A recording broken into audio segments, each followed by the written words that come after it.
கர்த்தருடைய பரிசுத்த நாமத்துக்கு ஸ்தோத்திரம். நாம் யாவரும் கண்களை மூடி நாம் ஜெபிப்போம். பிதாவே, இந்த நல்ல வேலைக்காக நன்றி செலுத்துகிறோம். இந்த அருமையான மன மகிழ்ச்சி ஆண்டவரே, இந்த வாரத்துக்காக உமக்கு ஸ்தோத்திரம். கடந்த வாரங்களில் எங்களை ஆசீர்வதித்த தேவன், எங்களை வழி நடத்தின தேவன், இந்த வாரமும் எங்களை வழி நடத்த வேண்டுமாய் கூட நாங்கள் செல்கிறோம். இந்த வாரம் எங்களுக்கு ஆசீர்வாதமாக இருப்பதாக, இந்த வாரத்தை எங்களுக்கு நன்மையினால் முடிசூட்டும்படியாய் கூட நாங்கள் செபிக்கிறோம். நாங்கள் கேட்க போகிற செய்தி எங்களுக்கு ஆசீர்வாதமாக இருப்பதாக.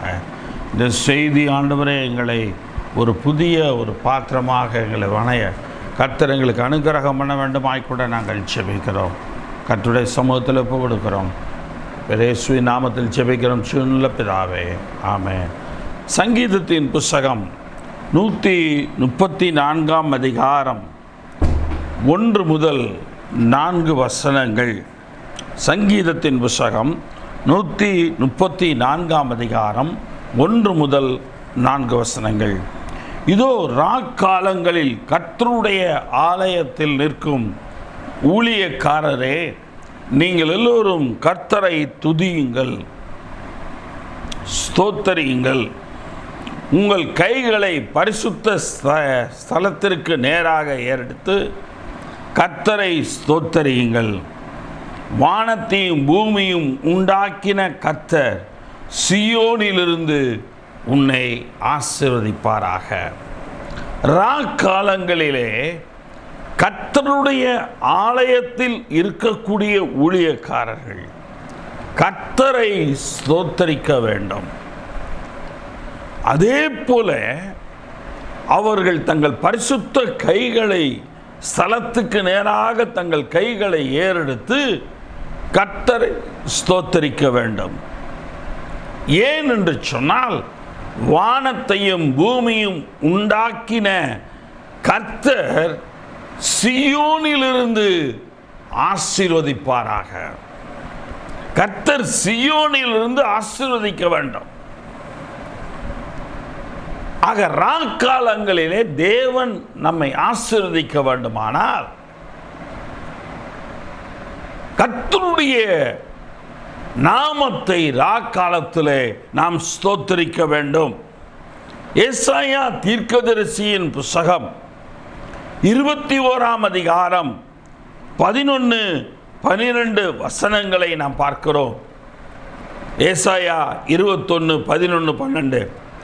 தூமாவின் பாரம் சேயீரிலிருந்து என்னை நோக்கி, ஜாமக்காரனே, இரவு எவ்வளவு சென்றது என்று கூப்பிட்டு கேட்க, அதற்கு ஜாமக்காரன், விடியற்காலம் வருகிறது, ராக்காலமும் வருகிறது. எப்படிங்க விடியற்காலமும் வர முடியும், ராக்காலமும் வர முடியும்? இந்த ராக்காலம் என்பது ஒரு மனிதனுடைய வாழ்க்கையில் அவன் சந்திக்கக்கூடிய பிரச்சனைகளின் காலம், துன்பத்தின் காலம், அது துயரத்தின் காலத்தை குறிக்கிறது. அதனால தான் 2 காலங்களை அங்கு சொல்கிறது. விடியற் காலம் வருகிறது, விடியற்கால வெளுப்பை போல உன் சுகவாழ்வும் வருகிறது. உன் வாழ்க்கையிலே உனக்கு துன்பமும், ராக்காலம் என்கிற துன்பமும் வருகிறது. நீங்கள் கேட்க மனதாயிருந்தால் திரும்பி வந்து கேளுங்கள் என்று சொன்னார். நீ கேட்டு நீ எந்த காலத்துக்குள் நீ இருக்க விரும்புகிறாயோ நீ அந்த காலத்துக்குள் நீர. ஆக ராக்காலத்திலே நாம் தப்பிக்க வேண்டுமானால் அந்த ராக்காலத்திலே நாம் கர்த்தரை ஸ்தோத்தரிக்க வேண்டும். ராக்காலத்திலே கர்த்தர் ஆசீர்வதிக்கிறவராய் இருக்கிறார். நீங்கள் துன்பத்தின், துயரத்தின், சிறுமையின் மத்தியிலே நடந்தாலும் கர்த்தர் உங்களை ஆசீர்வதிக்கிறவராய் இருக்கிறார். எனக்கு அருமையான தேவனுடைய பிள்ளைகளே, சங்கீதத்தின் புஸ்தகம் 16 அதிகாரம் 7 வசனம். சங்கீதத்தின் புஸ்தகம் 16 அதிகாரம் 7 வசனம். எனக்கு ஆலோசனை தந்த கர்த்தரை துதிப்பேன். ராக்காலங்களிலும் என் உள்ளந்திரியங்கள் என்னை உணர்த்தும். எனக்கு ஆலோசனை தந்த கர்த்தரை துதிப்பேன். விடியற்காலமும் வருகிறது, ராக்காலமும் வருகிறது. ஆக இந்த காலத்தில் கர்த்தர் எனக்கு ஆலோசனை கொடுக்கிறார். அந்த ஆலோசனையை ராக்காலங்களிலே என் உள்ளிந்திரியங்களிலே என்னை உணர்த்தும். நீ இந்த ராக்காலத்தில் நீ இப்படி ஜெபம் பண்ணு, நீ இப்படி ஸ்தோத்திரம் பண்ணு, நீ இப்படி நடந்துக்க, இது உன்னை சேதப்படுத்தாது. வேதத்தில் வாசிக்கிறோம், நீதிமானுக்கு வரும் துன்பங்கள் அநேகமாயிருக்கும், அவைகள் எல்லாவற்றிலும் என்று தேவன் அவனை விடுவிப்பார். அது அவனுடைய வாழ்க்கையில் வருகிற ராக்காலம். தேவன் அவனை விடுவிப்பது விடியற்காலம். ஆக எனக்கு அருமையான தேவனுடைய பிள்ளைகளே, நம்முடைய உள்ளிந்திரியங்கள் நமக்கு உணர்த்த வேண்டும். தேவன் என்ன செய்ய சொல்லுகிறார் நம்முடைய வாழ்க்கையில? ராக்காலத்தை போல பிரச்சனைகளின் காலத்திலே தேவன் என்ன செய்ய சொல்லுகிறார் என்பதை நாம் ராக்காலத்திலே நம்முடைய உள்ளிந்திரியங்கள் உணர்த்த வேண்டும். தூக்கம் வராமல் தேவையில்லாமல் எதையோ யோசித்துக் கொண்டிருக்கிற நாம் ராக்காலத்திலே அதை விட்டுவிட்டு அந்த ராக்காலத்திலே தேவ ஆலோசனைகளை உள்ளிந்திரியங்களிலே உணர்த்துவதற்கு எதுவாக நாம் சிந்திக்க வேண்டும். அது மாத்திரமல்ல, புலம்பலின் புஸ்தகத்திலே பார்க்கிறோம், 1ஆம் அதிகாரம் 1-2 வசனங்கள். புலம்பல் 1:1-2. ஐயோ, சனம் பெருத்த நகரி தனிமையாக உட்கார்ந்திருக்கிறாளே, விதவைக்கு ஒப்பானாலே, ஜாதிகளில் பெரியவளும் சீமைகளில் நாயகியுமாய் இருந்தவள் கப்பங்கட்டுகிறவராய் மாறினாளே. ஒரு நகரத்தை குறித்து ஒரு பெண்ணாக பாவித்து கர்த்தருடைய வார்த்தை. ஜனம் பெருத்த நகரை, அதிக ஜனம் உள்ளவர்கள், ஆனால் தனிமையாய் அங்கே உட்கார்ந்திருக்கிறாள். விதவைக்கு ஒப்பானால், ஒரு விதவை எப்படி இருப்பாளோ அதற்கு ஒப்பாக அவள் இருக்கிறாள். கைவிடப்பட்டு யாரும் இல்லாத ஒரு நிலையில் இருக்கிறாள். அவள் ஜனங்களிலே பெரியவளாய் இருக்கலாம், சீமைகளிலே நாயகமாய் இருந்தாள், ஆனால் அவளுடைய வாழ்க்கையிலே கப்பங்கட்டுகிறவளாய் மாறினாள். எனக்கு அருமையான தேவனுடைய பிள்ளைகளே, 2ஆம் வசனத்திலே பார்க்கிறோம், ராக்காலத்திலே அழுது கொண்டிருக்கிறாள். அவளுடைய சிறுமையின் காலத்திலே, துன்பத்தின் காலத்திலே அவள் அழுது கொண்டிருக்கிறாள். அவளுடைய கண்ணீர் அவள் கன்னங்களில் வடிகிறது, துடைப்பார் இல்லை. ஆக இந்த ராக்காலம் ஒரு அழுகையின் காலமாயிருக்கிறது. எனக்கு அருமையான தேவனுடைய பிள்ளைகளே, நம்முடைய வாழ்க்கையில ராக்காலங்கள் வரலாம். ஆனால் தேவனுடைய சமூகத்திலே நாம் உள்ளிந்திரியங்களிலே அவருடைய வசனங்கள் என்னென்ன உணர்த்துகிறதோ அதை உணர்கிறவர்களாக நாம் இருக்க வேண்டும். இங்கே பார்க்கிறோம், புலம்பல் 1:2, அவளுடைய நேசர் எல்லாருக்குள்ளும் அவளை தேற்றுவார் ஒருவரும் இல்லை, அவளுடைய சிநேகிதர் எல்லாரும் அவளுக்கு துரோகிகளும் சத்துருக்களுமானார்கள். இன்றைய உலகத்தின் நடப்பு எத்தனையோ 1000 வருடங்களுக்கு முன்பாக இங்கே புலம்பல், எரேமியாவின் புலம்பலில் எழுதியிருக்கிறது. நேசிக்கிறேன், உன்னை சிநேகிக்கிறேன் என்று சொன்னவர்கள் எல்லாரும் கூடி வாழ்ந்தது உண்மை, கூடி இருந்தது உண்மை. ஆனால் இன்றைக்கோ அவளுடைய வாழ்க்கையில ஒரு ராக்காலம், ஒரு சிறுமை வந்திருக்கிறது. அவள் சந்தித்திருக்கிறாள், ஆனால் அவளை தேற்றுவாரில்லை. அவளுடைய கண்ணீர் அவளுடைய கன்னங்களிலே விடுகிறது, அவளை தேற்றுவார் ஒருவரும் இல்லை. அவளுடைய சிநேகிதர் எல்லாரும் அவளுக்கு துரோகிகளாக, சத்துருக்களாக மாறினார்கள். இதுதாங்க ராக்காலம். இந்த ஒருவன் சொல்லுவாங்களே, சனி பிடிச்சிச்சுன்னு சொன்னா அது 7 நாட்டு சனியா பிடிச்சிச்சுன்னா எல்லாமே மாற்றி போடுன்னு உலக பழமொழியில் சொல்றாங்க. நல்லவன் கூட கெட்டவனா நமக்கு மாறுவான். எவனுக்கு 7 சனி பிடிச்சிச்சோ அவனுக்கு எல்லாம் நடக்கிறதெல்லாம் கெட்டதாகவே மாறும். அது இங்கே இவளுடைய சிநேகிதர்கள் இவளுக்கு துரோகிகளும் சத்துருக்களுமாக மாறுகிறார்கள். இது இவளுடைய ராக்காலம். இந்த ராக்காலம் என்பது இப்படிதான் இருக்கும். இதை நாம் உணர வேண்டும். அந்த ராக்காலத்திலே கர்த்தரை துதிக்க வேண்டும். ராக்காலத்திலே உள்ளிந்திரியங்களிலே கர்த்தரை குறித்த ஒரு உணர்வு இருக்க வேண்டும் நம்முடைய வாழ்க்கையில.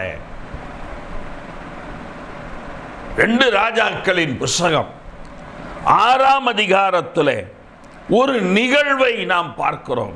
2 ராஜாக்களின் புத்தகம் 6ஆம் அதிகாரத்திலே எலிசா தீர்க்கதரிசியை குறித்து அங்கே பேசிக் கொண்டிருப்பார்கள். வாசிப்போம். 2 ராஜாக்கள் 6ஆம் அதிகாரம் 12ஆம் வசனம். அப்பொழுது அவன் ஊழியக்காரரில் ஒருவன், அப்படி இல்லை என் ஆண்டவனாகிய ராஜாவே, நீர் உம்முடைய பள்ளியறையிலே பேசுகிற வார்த்தைகளையும், பள்ளியறை என்றால் உறங்குகிற அறை, அந்த தூங்குகிற அந்த அறையிலே பேசுகிற வார்த்தைகளையும் இஸ்ரவேலில் இருக்கிற தீர்க்கதரிசியாகிய எலிசா எருசலேமின் ராஜாவுக்கு அறிவிப்பான். ஐயா, நீ படுத்து நீ என்ன யோசிச்சு நீ என்ன பேசினாலும் அவனுக்கு விரோதமா அதை எல்லாத்தையும் அவன் சொல்லுவான். எலிசா தீர்க்கதரிசி. அப்பொழுது அவன், நான் மனுஷனை அனுப்பி அவனை பிடிக்கும்படிக்கு நீங்கள் போய் அவன் எங்கே இருக்கிறான் என்று பாருங்கள், அவன் தோத்தானில் இருக்கிறான் என்று அவனுக்கு அறிவிக்கப்பட்டது. ராஜாட்ட சொல்றாங்க, அவன் தோத்தான் என்ற ஒரு மலையின் மேலே இந்த ஸ்தலத்தில் அவன் இருக்கிறான் என்று அந்த ராஜாவுக்கு சொல்றாங்க. உடனே 14ஆம் வசனம் பாருங்க. 2 ராஜாக்கள் 6:14. அப்பொழுது அவன் அங்கே குதிரைகளையும் ரதங்களையும் பலத்த இராணுவத்தையும் அனுப்பினான். அங்கே குதிரைகளையும் ரதங்களையும் பலத்த இராணுவத்தையும் அனுப்பினானாம். குதிரை வீரர்கள், ரத வீரர்கள், பலத்த இராணுவம் இல்லையா, காலாட்படை என்று சொல்வார்கள். அவர்கள் ராக்காலத்திலே வந்து பட்டணத்தை வளைந்து கொண்டார்கள். இந்த எலிசா இருக்கக்கூடிய அந்த இடத்தை வளைந்து கொண்டார்கள். தேவனுடைய மனுஷனுடைய வேலைக்காரன் அதிகாலமே எழுந்து வெளியே புறப்படுகையில் இதோ இராணுவமும் குதிரைகளும் ரதங்களும் பட்டணத்தை சுற்றி கொண்டிருக்க கண்டான்.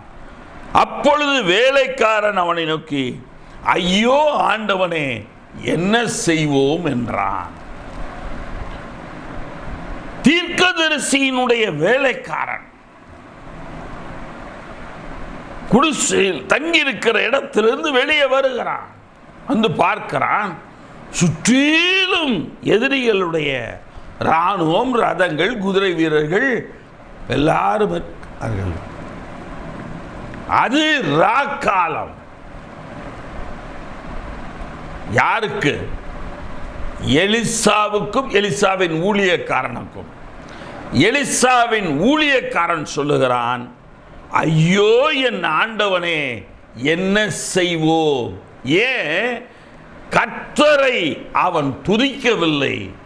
உள்ளிந்திரியங்களிலே அவன் கர்த்தருடைய குறித்த ஒரு உணர்வில்லாதவனாய் அவன் இருந்தான். ஆகவே அவனுக்கு அது ராக்காலம், அது பிரச்சனையின் காலம், சிறுமையின் காலம்.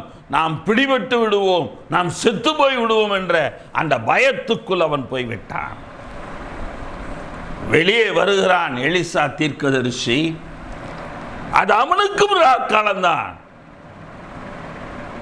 ஆனால் அந்த ராக்காலத்தில் அவன் உள்ளிந்திரியங்களிலே உணர்ந்தவனாய் சொல்லுகிறான், அவனோடு இருக்கிறவர்களை பார்க்கலும் நம்மோடு கூட இருக்கிறவர்கள் அநேகம். வேலைக்காரன் சொல்கிறான், நினைக்கிறான், இன்னையா நம்ம ஆளுக்கு மூளை குழம்பி போச்சு போல இருக்கு. திரளான ரதங்கள் குதிரை வீரர்கள் எல்லாம் சுற்றி இருக்கிறாங்க. இவர் உட்காந்துட்டு நம்மோடு கூட இருக்கிற அதிகம். இவருக்கு நான் அவருக்கு நான், எனக்கு இவர், இந்த 2 பேர் தானே இங்கே இருக்கிறோம், வேற யார் இங்கே இருக்கிறா அப்படின்னு அவன் நினைக்கிறான். ராக்காலத்தில் மனிதனுடைய நினைவுகள் எல்லாமே தனிமையின் நினைவுகளாக தான் இருக்கும். அந்த தனிமையினுடைய நினைவுகளிலே தான் இருப்பார்கள். ஆனால் எலிசா தீர்க்கதரிசி சொல், இந்த ராக்காலத்திலே கர்த்தரை ஸ்தோத்தரிக்கிறான், உள்ளிந்திரியங்களிலே கர்த்தரை உணர்ந்து கொள்ளுகிறான். இப்ப இவன் சொல்றான் வேலைக்காரன்ட, ஆண்டவரே இவனுடைய மனக்கண்ணை திறந்தருளும். இவனுடைய மனக்கண் திறக்கப்படுகிறது.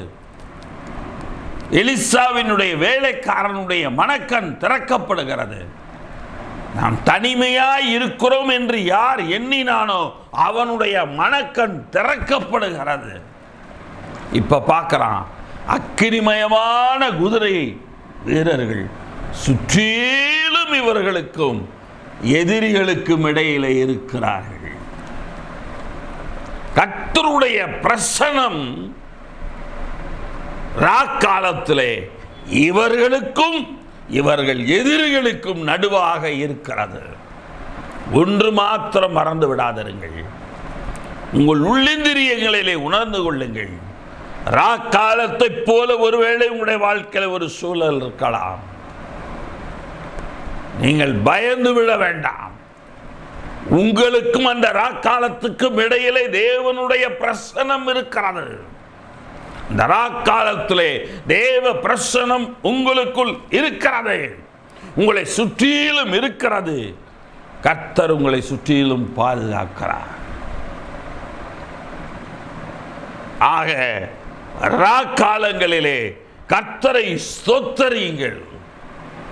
கர்த்தர் சீயோனிலிருந்து உங்களை ஆசீர்வதிப்பார். உங்களுக்கு ஆசீர்வாதங்கள் வந்து சேரும். பாதுகாப்பு என்னும் ஆசீர்வாதம் வந்து சேரும். அநேக ஆசீர்வாதங்கள் வந்து சேரும். ஆக இந்த ராக்காலம் வரும் பொழுது என்ன செய்தால் நமக்கு ஆசீர்வாதம் வரும்? இந்த ராக்காலம் என்கிற சூழ்நிலை நம்முடைய வாழ்க்கையில் வரும் பொழுது நாம் என்ன செய்தால் நம்முடைய வாழ்க்கையில கர்த்தர் நம்மை அவருடைய ஆலயத்திலிருந்து சீயோனிலிருந்து நம்மை ஆசீர்வதிப்பார். ஆக ராக்காலத்தில் கர்த்தர் ஆசீர்வதிக்கிறார். முதலாவது காரியம், ராக்காலத்திலே கர்த்தரை வாயினால் பாட வேண்டும். ராக்காலத்திலே கர்த்தரை வாயினால் பாட வேண்டும். சங்கீதத்தின் புஸ்தகம் 42 அதிகாரம் 8 வசனம். சங்கீதம் 42:8. ஆகிலும் கர்த்தர் பகற்காலத்திலே தமது கிருபையை கட்டளையிடுகிறார். ஆகிலும் கர்த்தர் பகற்காலத்திலே தமது கிருபையை கட்டளையிடுகிறார். சரி, பகற்காலம் முடிஞ்சிருச்சு ஐயா. ராக்காலத்திலே தேவன் என்ன செய்கிறார்? அந்த நேரத்தில் அவரை பாடும் பாட்டு என் வாயில் இருக்கிறது. உன் வாழ்க்கையில் வருகிற பகற்காலத்திலே தேவ கிருபை உனக்கு பகற்காலமாக மாற்றுகிறது. கிருபை உங்களோடு நம்மோடு கூட இருக்கிறது. அப்ப ராக்காலத்தில் நாம் என்ன செய்ய வேண்டும்? அவரை நம்முடைய வாயினால் துதித்து பாடுகிறவர்களாக நாம் இருக்க வேண்டும். நாம் அவரை துதித்து பாடும் பொழுது நம்முடைய மனக்கண் திறக்கப்படும், தேவ பிரசன்னம் நம்மை சுற்றிலும் இருக்கும். கர்த்தர் சீயோனிலிருந்து ஆசீர்வதிப்பார். கர்த்தர் ஆசீர்வதிப்பார். ராக்காலம் ஆசீர்வாதத்தின் காலமாய் மாறும். அந்த ராக்காலத்திலே துதித்து பாட பாட பாட பாட அது ஆசீர்வாதத்தின் காலமாய் மாறும். நீதிமொழிகளின் புஸ்தகம் 29 அதிகாரம் 6 வசனம். நீதிமொழிகள் 29:6. துஷ்டனுடைய துரோகத்திலே கண்ணி இருக்கிறது. இது நமக்கு தேவையல்ல. நீதிமானோ பாடி மகிழுகிறான். நீதிமானோ பாடி மகிழுகிறான். நீதிமானுக்கு தான் துன்பங்கள் வருகிறது என்று பார்த்திருக்கிறோமே, ராக்காலம் வருகிறது என்று. ஆனால் அந்த ராக்காலத்தில் நீதிமான் என்ன செய்கிறான்? பாடி கர்த்தரை துதித்து பாடி மகிழுகிறான் ராக்காலத்தில். அப்பொழுது தேவன் அவனை உன்னுடைய எல்லா ராக்காலத்தின் பிரச்சனைகளையும் நீக்கி விடுகிறார். இன்றைய காலகட்ட விசுவாசிகள் ஆகிய நம் வாழ்க்கையில் ராக்காலம் வரும்போது நாம் என்ன செய்கிறோம்? உடனடியாக இன்றைக்கு செல்போன் வந்து விட்டது. உடனடியாக எல்லாருக்கும் போன் பண்ணி உடனடியாக எல்லாரிடத்திலும் புலம்புகிறோம். மனிதர்களிடத்திலே ஆதரவை நாடுகிறோம், தேடுகிறோம். உறவுகளிடத்திலும் சிநேகிதரிடத்திலும் நாம் எல்லாவற்றையும் தேடுகிறோம்.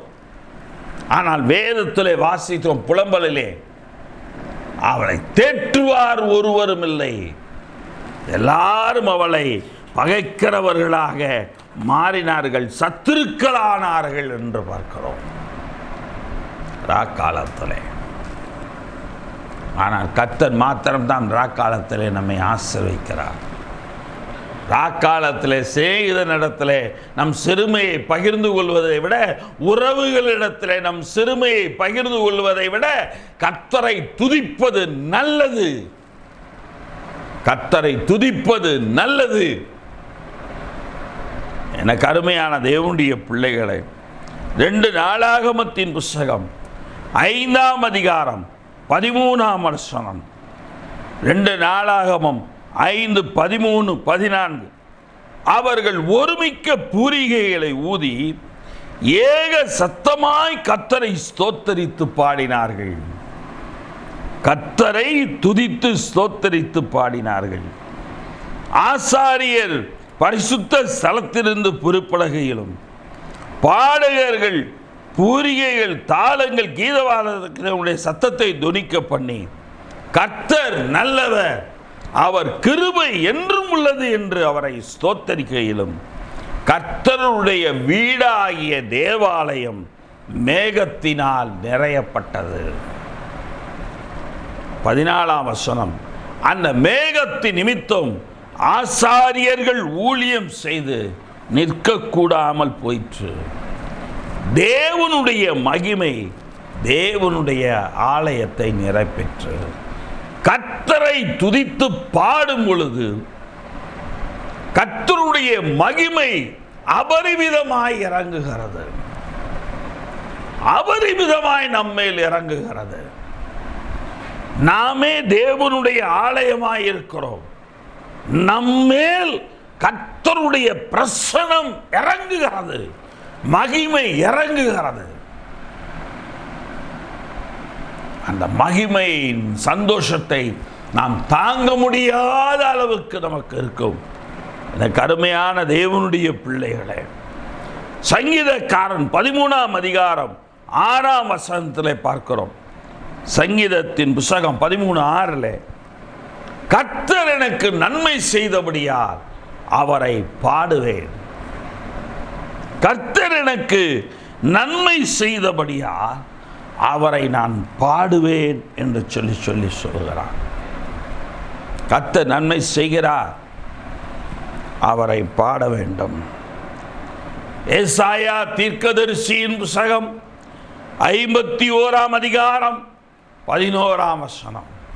ஏசாயா 51:11. அப்படியே கர்த்தரால் மீட்கப்பட்டவர்கள் ஆனந்த களிப்புடன் பாடி சீயோனுக்கு திரும்பி வருவார்கள். ஏன்? சீயோனிலிருந்து தேவன் ஆசீர்வதிக்கிறார் ராக்காலத்திலே. ஆகவே இந்த ராக்காலத்திலிருந்து மீட்கப்பட்டவர்கள் ஆனந்த களிப்புடன் பாடி அந்த கர்த்தர் ஆசீர்வதிக்கிற அந்த சீயோனுக்கு திரும்பி வருகிறார்கள்.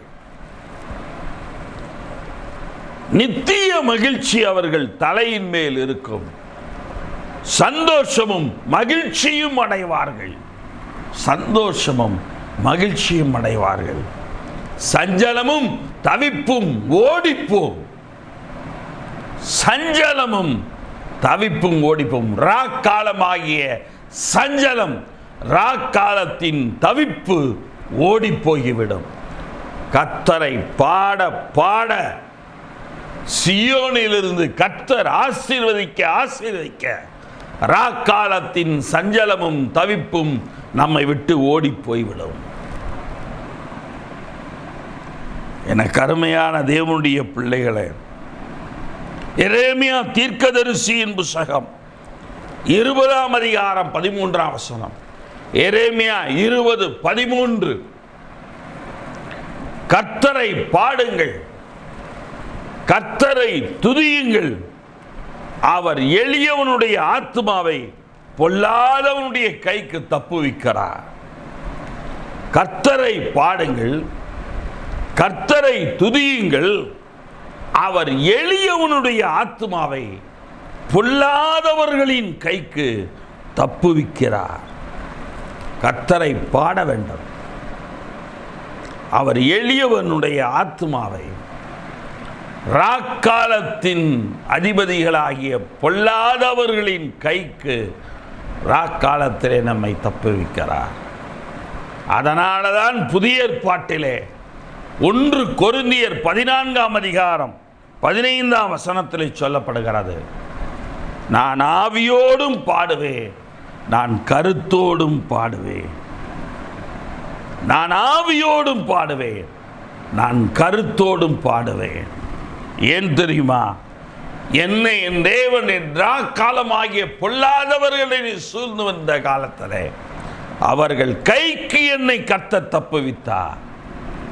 ஆகவே நான் ஆவியோடும் பாடுவேன், நான் கருத்தோடும் பாடுவேன்.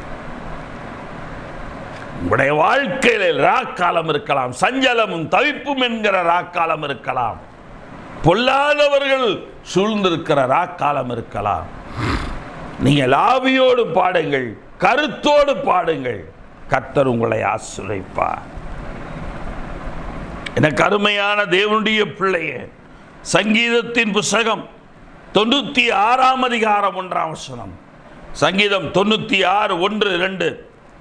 கர்த்தருக்கு புதுப்பாட்டை பாடுங்கள், பூமியின் குடிகளே எல்லாரும் கர்த்தரை பாடுங்கள்.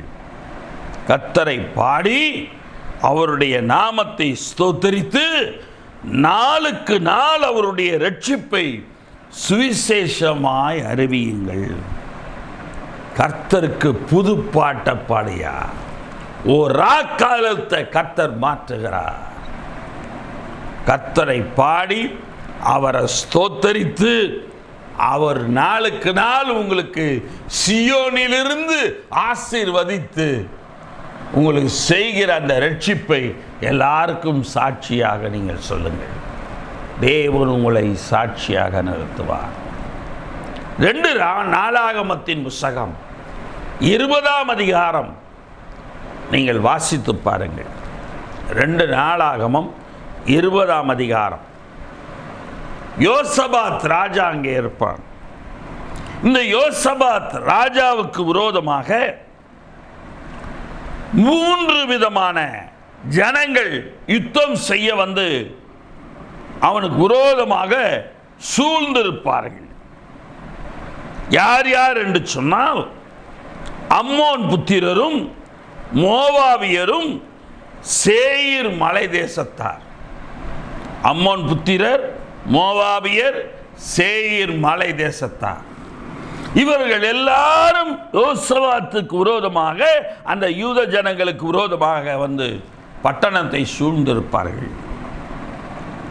உள்ளுக்குள் இருக்கிற யோசபாத் ராஜா உடனே போர் வீரர்களை பார்த்து, ஆயத்தமாகுங்கள், நாம் நாளைக்கு போரிட போவோம், நாளை மறுநாள் போரிட போவோம் என்றெல்லாம் சொல்லலை. என்னன்னு செய்தா தெரியுமா? 2 நாளாகமம் 20ஆம் அதிகாரம் 20ஆம் வசனம். அவர்கள் அதிகாலமே எழுந்திருந்து தெக்கோவாவின் வனாந்தரத்துக்கு போக புறப்பட்டார்கள். புறப்படுகையில் யோசபாத் நின்று, யூதாவே, எருசலேமின் குடிகளே, கேளுங்கள், உங்கள் தேவனாகி கர்த்தரை நம்புங்கள், அப்பொழுது நிலைப்படுவீர்கள். அவருடைய தீர்க்கதரிசிகளை நம்புங்கள், அப்பொழுது சித்தி பெறுவீர்கள். பின்பு அவன் ஜனத்தோடு ஆலோசனை பண்ணி, பரிசுத்தமுள்ள மகத்துவத்தை துதிக்கவும், ஆயுதம் அணிந்தவர்களுக்கு முன்பாக நடந்து போய் கர்த்தரை துதியுங்கள், அவர் கிருபை என்றும் உள்ளதென்று கர்த்தரை பாடவும் பாடகரை நிறுத்தினான். எங்க போர் முனையில் யுத்த வீரர்களை நிறுத்த வேண்டிய காலகட்டத்தில், ராக்காலத்தில் கர்த்தரை பாடுகிற பாடகர்களை முதலாவது நிறுத்தினான். யோசபாத் ராஜா 3 பேர் இவனுக்கு விரோதமாக யுத்தத்துக்கு வந்திருக்கிறார்கள். அம்மோன் புத்திரர், மோவாபியர், சேயர் மலை தேசத்தார். ஆனால் இவன் கர்த்தரை நம்பி கர்த்தரை துதித்து பாடுகிற பாடகர்களை நிறுத்தினான். அவர்கள் பாடினார்கள். நடந்தது என்ன தெரியுமா? தேவன் அந்த 3 பேருக்குள்ளும், அம்மோன் புத்திரர், மோவாபியர், சேயர் மலை தேசத்தார், இந்த 3 பேருக்குள்ளும் ஒருவருக்குள் ஒருவர், அவர்களுக்குள்ளாகவே ஒருவருக்கொருவர் விரோதமாக எழும்ப பண்ணி, அவர்கள் எல்லாரும் செத்த பிணங்களாக அங்கே கிடந்தார்கள். அவர்கள், வேதவசனம் சொல்லுகிறது 25ஆம் வசனம், யோசபாத்தும் அவனுடைய ஜனங்களும் அவர்கள் உடைமைகளை கொள்ளையிட வந்த பொழுது அவர்கள் கண்ட ஏராளமான பொருள்களும் பிரேதங்களிலிருந்து உரிந்து போட்ட ஆடை ஆபரணங்களும் அவர்கள் எடுத்துக்கொண்டு போகக்கூடாது இருந்தது. எடுத்துட்டு போக முடியல. 3 நாளாய் கொள்ளையிட்டார்கள். போய் எடுத்துட்டு போறான், போய் உள்ள வச்சுட்டு வரான், எடுத்துட்டு போறான், உள்ள வச்சு வீட்டில் போய் வச்சுட்டு வரான். அது அவ்வளவு மிகுதியாயிருந்தது. 4ஆம் நாளில் பெரேக்காவிலே கூடினார்கள்.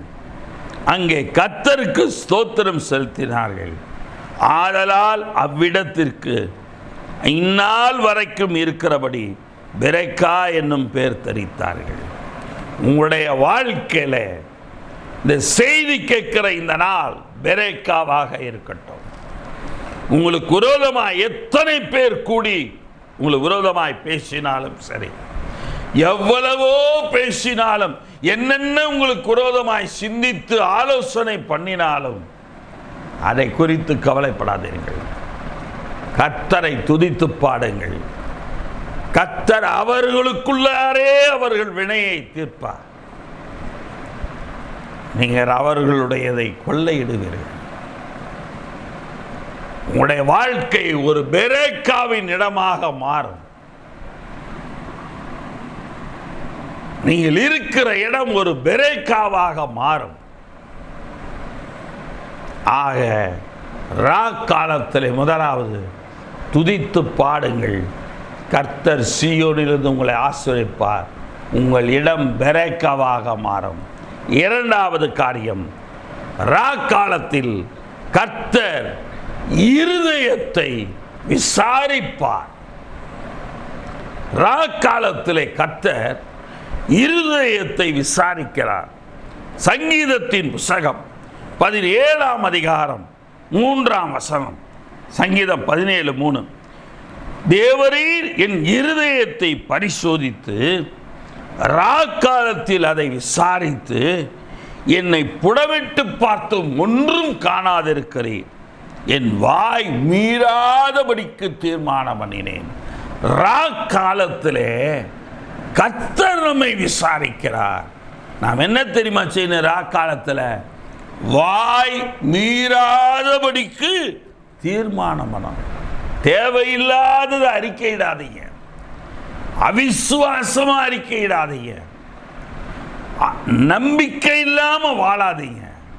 நம்பிக்கையான வார்த்தையை பேசுங்க, விசுவாசம் உள்ள வார்த்தையை பேசுங்க. கர்த்தர் எல்லாவற்றையும் விசாரிக்கிறார்.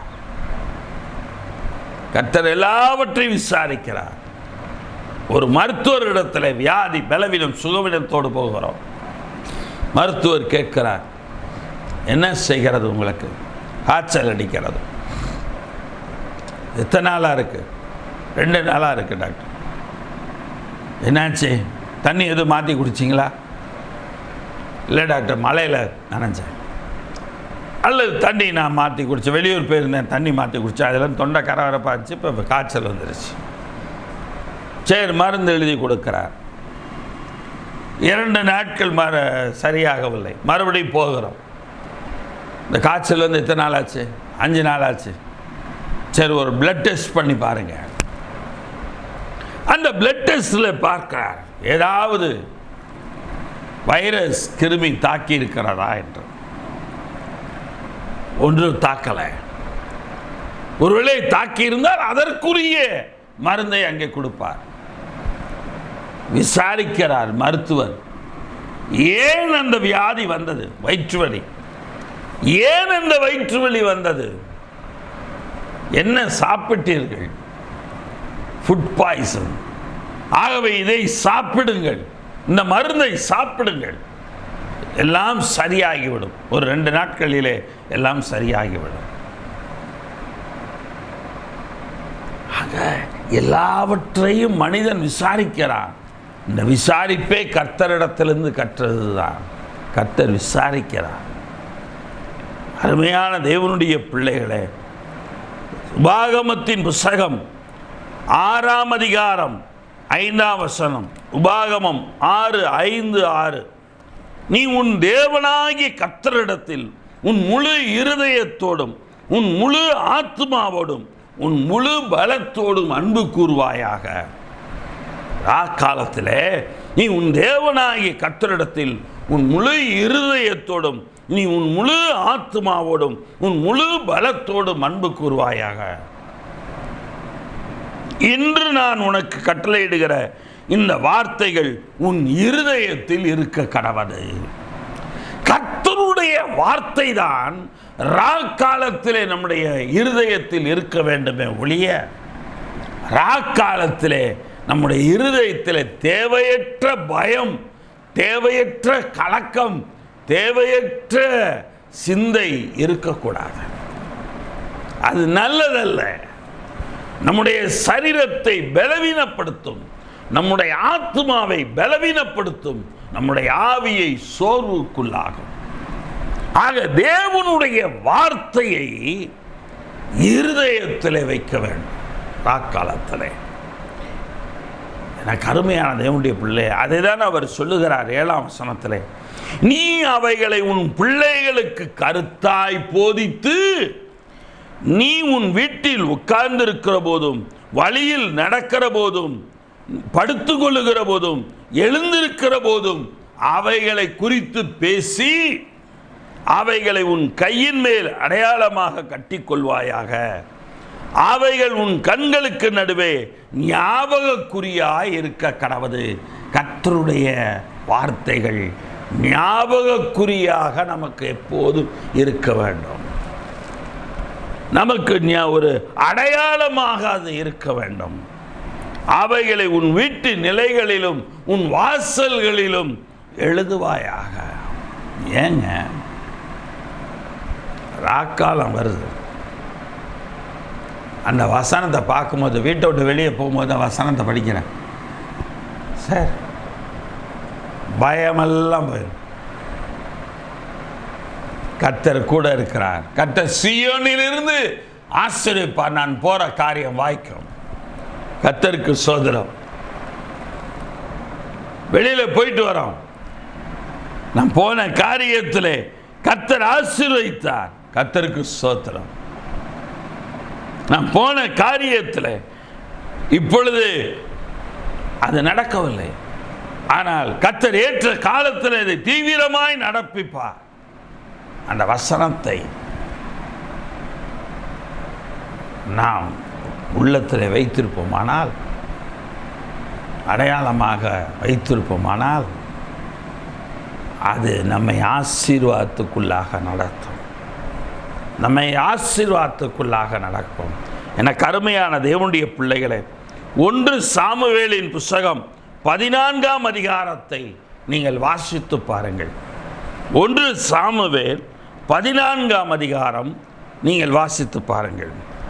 யோனத்தான் அவனுக்கு விரோதமாக யுத்தம் செய்வதற்காக, இஸ்ரவேலருக்கு விரோதமாக யுத்தம் செய்வதற்காக எதிரிகள் வந்திருப்பார்கள். என்ன செய்வதென்று சவுலுக்கு தெரியவில்லை. அவன் குழம்பிட்டு கிடக்கிறான். அவன் மகன் யோனத்தான் உடனே இங்கே இந்த பக்கம் வந்து ஏதாவது ஒரு வழி கிடைக்குமா, இவங்களை எப்படியா ஜெயிக்க முடியுமான்னு யோசிச்சுட்டு இருக்கான். அப்போ யோனத்தான் தன்னுடைய ஆயுததாரி இடத்துல பேசுகிறான். 1 சாமுவேல் 14:6 1 சாமுவேல் 14:6. யோனத்தான் தன் ஆயுததாரியாகிய வாலிபனை நோக்கி, விருத்த சேதனம் இல்லாதவர்களுடைய அந்த தனயத்துக்கு போவோம் வா, ஒருவேளை கர்த்தர் நமக்காக ஒரு காரியம் செய்வார். விசாரிக்கிற தேவன் உங்களுக்காக ஒரு காரியத்தை செய்வார். ராக்காலத்தில் உங்களை விசாரிக்கிற தேவன், ஏமா இப்படி இருக்க, ஏன் மகனை எப்படி இருக்க, ஏன் மகளை எப்படி இருக்க, ஆகார விசாரித்தார் அல்லவா, அந்த தேவன் இன்றைக்கும் ஜீவிக்கிறார். இயேசு கிறிஸ்து நேற்று இன்றும் என்று மாறாதவர். மரியாளின் கண்ணீரை பார்த்து கண்ணீர் விட்டு விசாரித்த தேவன் இன்றைக்கும் இருக்கிறார். அவர் அந்த நாளிலே யோனத்தான் சொல்லுகிறான் அவரை குறித்து, ஒருவேளை கர்த்தர் நமக்காக ஒரு காரியம் செய்வார். ராக்காலத்தில் நம்புங்க, உங்களுக்காக ஒரு காரியம் செய்வார். ஏதாவது ஒரு வழியை தேவன் உண்டு பண்ணுவார். அநேகம் பேரை கொண்டாகலும், உங்களுக்காக நிறைய பேரை வச்சினாலும் அல்லது கொஞ்சம் பேரை கொண்டாகிலும் ரட்சிக்க கர்த்தருக்கு தடை இல்லை. உங்களை ராக்காலத்திலிருந்து உங்களை விடுவிக்க கர்த்தருக்கு தடையே கிடையாதுங்க. அதை தான் யோனத்தான் அங்கே சொல்லுகிறான். அப்பொழுது அவனோடு கூட இருக்கிற ஆயுததாரி, உங்களோடு கூட இருக்கிறவங்க உங்களோடு இணைந்து போறவர்களா இருக்கணும். இல்லைன்னா கலட்டி விட்டுருங்க. நீங்களே கர்த்தரை நம்பி நீங்களே கர்த்தரோட இருங்க. உங்களுக்காக உங்களை விசாரிக்கிறவர், ராக்காலத்தை விசாரிக்கிற தேவன் கொஞ்சம் பேரை வச்சோ அநேக பேரை வச்சோ உங்களுக்காக ஒரு காரியத்தை பண்ணுவார் நிச்சயமாக. 7ஆம் வசனத்தில் ஆயுததாரி அவனை பார்த்து, உம்முடைய இருதயத்தில் இருக்கிறபடி எல்லாம் செய்யும், அப்படியே போம். உம்முடைய இருதயத்தில் இருக்கிறபடி எல்லாம் செய்யும் ஐயா, அப்படியே போம். ஏன்? கர்த்தர் நிச்சயமாய் பெரிய காரியத்தை செய்வார். கர்த்தர் பெரிய காரியத்தை செய்கிற தேவனாய் அங்கே இருக்கிறார் என்று சொல்லி நாம் பார்க்கிறோம். ஆக விசாரிக்கிற கர்த்தர் அங்கே இருக்கிறார். நம்முடைய காரியங்களை எல்லாம் விசாரிக்கிற தேவன் நமக்கு இருக்கிறார். 3வது காரியம், ராக்காலத்திலே நாம் என்ன செய்ய வேண்டும்?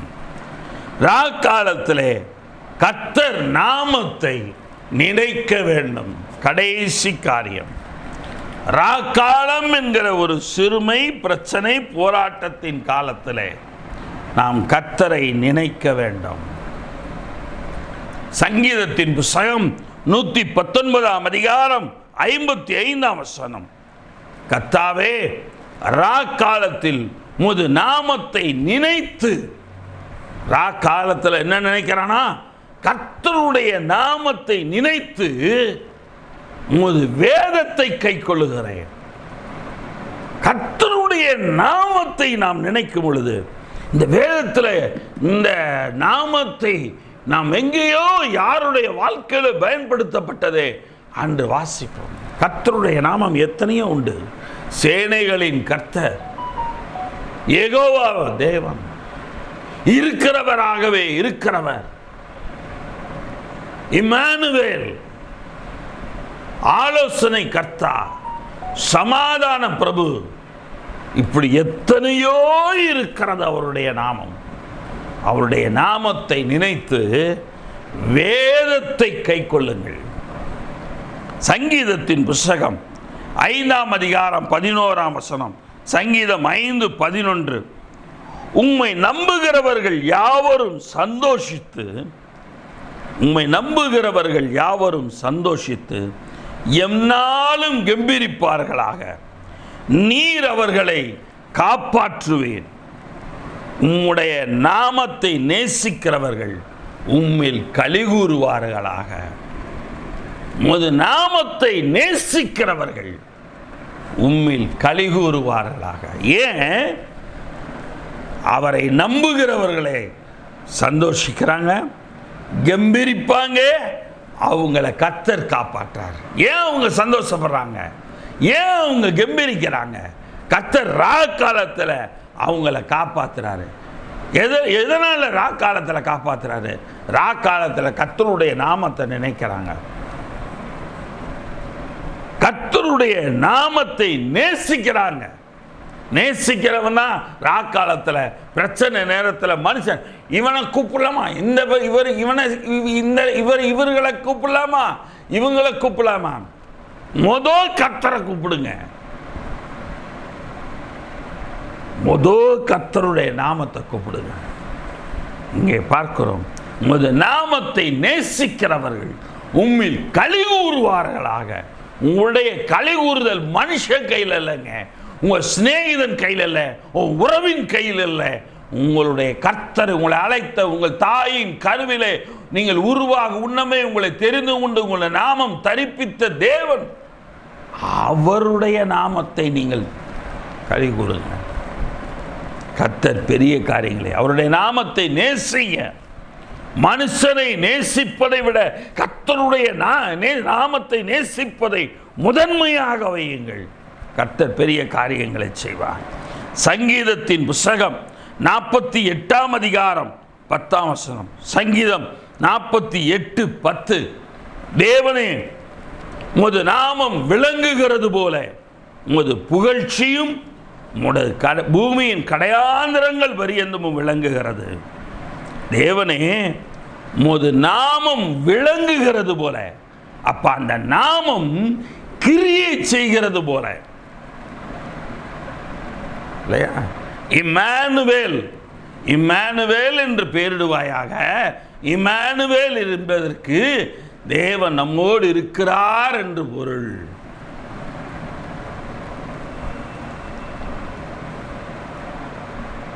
ஆண்டவராகிய தேவன் நம்மோடு கூட இருக்கிறார். சேனைகளின் கர்த்தர் நம்மோடு இருக்கிறார். சமாதானம் பிரபு நம்மோடு கூட இருக்கிறார். ஆக இங்கே பார்க்கிறோம், உம்முடைய நாமம் விளங்குகிறது போல, கிரியை செய்வது போல உமது புகழ்ச்சியும் பூமியின் கடையாந்திரங்கள் பரியந்தமும் விளங்குகிறது. நீங்க கவலைப்படாதீங்க. உங்களுக்குடைய ராக்காலத்தின் பிரச்சனைகள் பூமியின் கடைசி பரியந்தம் இருந்தாலும் சரி, கர்த்தருடைய நாமம் கிரியை செய்யும். அதை நேசியுங்கள். ராட்சாமங்களிலே கர்த்தருடைய நாமத்தை நினையுங்கள். அந்த நாமம் உங்களை விடுவிக்கும். அந்த நாமம் உங்களை ஆதரிக்கும். அந்த நாமம் உங்களுக்கு சுகத்தை தரும். அந்த நாமம் உங்களை உயர்த்தும். அந்த நாமம் உங்களை எல்லாவற்றிலும் மேன்மைப்படுத்தும். சங்கீதத்தின் புஸ்தகம் 63ஆம் அதிகாரம் 4-5 வசனங்கள். சங்கீதம் 63:4-5 வசனங்கள். என் ஜீவனுள்ள மட்டும் நான் உம்மை துதித்து உமது நாமத்தை சொல்லி கையெடுப்பேன். என் ஜீவனுள்ள மட்டும் நான் உம்மை துதித்து உமது நாமத்தை சொல்லி கையெடுப்பேன். பாருங்க, சங்கீதம் என்ன சொல்றான்? என் உயிரோடு இருக்கிற வரைக்கும் மனுஷன் அல்ல, உம்முடைய நாமத்தை சொல்லி கையை எடுப்பேன். நீங்கள் நாம் என்ன செய்கிறோம்? மனுஷர்களை கை கொடுக்குறோம், மனுஷங்களை கட்டி பிடிக்கிறோம், மனுஷங்க கையை பிடிச்சி நீங்கள் மாத்திரம் இல்லைடா, நான் என்னமோ தவிச்சிருப்பேன், எப்படியோ இருந்திருப்பேன், மனுஷனை சொல்லுறோம். கிடையாதுங்க. கர்த்தர் கொஞ்சம் பேரை கொண்டாயிலும் அநேக பேரை கொண்டாயிலும் உங்களை தேவன் பெரிய காரியத்தை செய்கிறவர் கர்த்தர். அவருடைய நாமம் தான் உங்களை அந்த உதவியை செய்ய வைக்கிறது. என் ஜீவனுள்ள மட்டும் உங்களுடைய நேற்று உமது நாமத்தை சொல்லி கையெடுப்பேன். நினத்தையும் கொழுப்பையும் உண்டது போல என் ஆத்துமா திருப்தியாகும். நினத்தையும் கொழுப்பையும் உண்டது போல என் ஆத்துமா திருப்தியாகும். என் வாய் ஆனந்த களிப்புள்ள உதடுகளால் உம்மை போற்றும். என்னுடைய வாய் ஆனந்த களிப்புள்ள உதடுகளால் உம்மை போற்றும். கர்த்தரை போற்றுவீங்க. கடைசியாக வாசிங்க, ஏசாயா 56 அதிகாரம் 6-7 வசனங்கள். ஏசாயா 56, 6-7. கர்த்தரை சேவிக்கவும் கர்த்தருடைய நாமத்தை நேசிக்கவும் அவருக்கு ஊழியக்காரராக இருக்கவும் அவரை சேர்ந்து ஓய்வு நாளை பரிசுத்த குலைச்சலாக்காதபடி ஆசரித்து என் உடன்படிக்கை பற்றி கொண்டிருக்கிற அந்நிய புத்திரர் அனைவரையும்.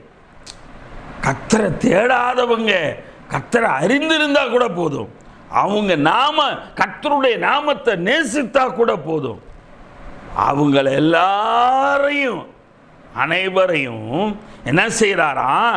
என் பரிசுத்த பர்வதத்துக்கு கொண்டு வந்து, அவர் தங்குகிற பரிசுத்த பர்வதத்துக்கு கொண்டு வந்து என் ஜெப வீட்டிலே அவர்களை மகிழ பண்ணுவேன். வார ஞாயிற்றுக்கிழமை ஆராதனைக்கு போறீங்களா? தேவ சபைக்கு ஆராதனைக்கு போறீங்களா? ஜெப வீட்டில் தான் உங்களுடைய மகிழ்ச்சி விதைக்கப்படுகிறது. நீங்க போற ஜெப வீட்டில் தான் உங்களுக்கு கர்த்தருடைய வார்த்தையின் மூலம் உங்களுடைய மகிழ்ச்சி விதைக்கப்படுகிறது. என் ஜெப வீட்டில் அவர்களை மகிழ பண்ணுவேன். அவர்களுடைய சர்வாங்க தகனங்களும் அவர்களுடைய பலிகளும் என் பலிபீடத்தின் மேல் அங்கீகரிக்கப்பட்டிருக்கும்.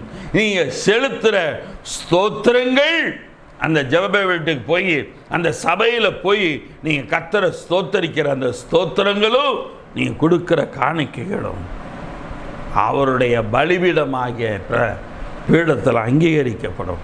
என்னுடைய வீடு சகல ஜனங்களுக்கும் ஜெப வீடு எனப்படும்.